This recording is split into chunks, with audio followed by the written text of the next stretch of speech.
For another episode of Lesser Known Gems of British TV. Today I'm with another Dragon Con attendee, Paul McBride, and he's going to be talking about Ultraviolet, which is available on DVD. And Paul, why don't you go ahead, take it away, and tell us all about Ultraviolet?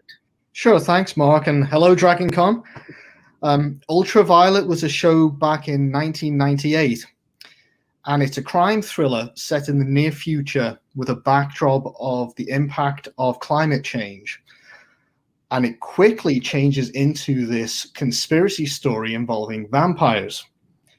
Now, the vampires aren't handled in the usual way you would see in other shows. In fact, they're never even referred to as vampires.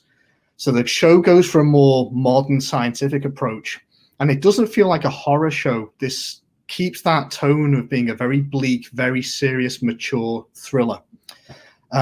There's a number of faces you would know in this show. Jack Davenport plays the main character in the show. He's a detective. You will have seen him in Pirates of the Caribbean.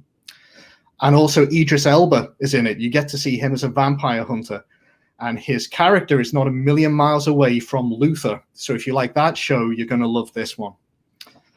I really enjoyed it because it had such a bleak feel, and the characters really have consequences. They have families, friends, real lives, and as they get deeper and deeper into this story, you feel the tension on them and you see the impact it has on their lives.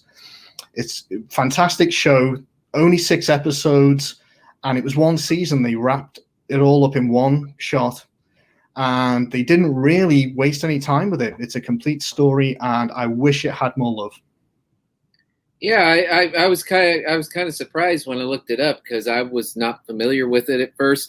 You know, this series is really hurting my pocketbook a little bit because everybody keeps recommending all these shows, and I'm like, oh my God, I really want to watch this now.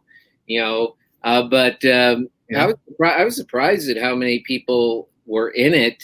Prior to them becoming, big names. I mean, obviously, this predates Pirates of the Caribbean. It does, yeah. And it certainly way predates Luther.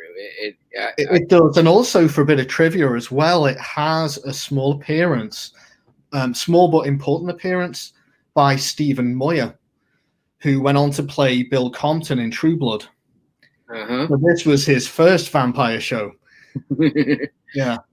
I mean, I was just surprised how many, and I think that's the thing is one of the things I've noticed, especially with British TV, is, people will get big, by a show. Yeah. But then you'll go back to watch these shows that you've never heard of. Right. Especially us Americans here, because we don't get everything from the UK, at least not in any big hurry. Sometimes so that's another point though. With Ultraviolet, it had been shown on Sci-Fi, and Fox wanted to do an American version of it, and they did film a pilot with Idris Elba playing the same character, and they never released the pilot. They didn't think they did a good job of it. But if anyone can track that down, I want to see it.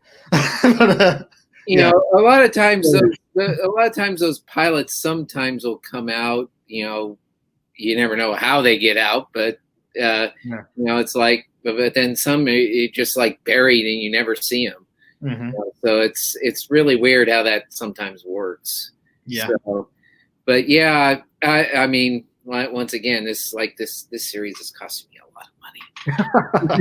Well, I will say, if I was to try and sum up the feel of it, if you like Luther, like I say, Idris's character is very similar to that, and it does have a similar feel. There's touches of an old British show from the 80s, Edge of Darkness. It reminds me of that one a little bit. But in more modern times, I'd say the most similar thing I've seen would be The Strain. Though The Strain is obviously, a horror show, and it's more explicitly a horror show, but it has some of the same beats, I would say. So if you like that one, definitely check out Ultraviolet as well. Yeah. Well, anyway, thanks for doing this for us. And for everybody out there watching us on Virtual Dragon Con, please enjoy the rest of the convention. Okay, well, guys. We'll be back with another episode of Lesser Known Gems British TV in a little while.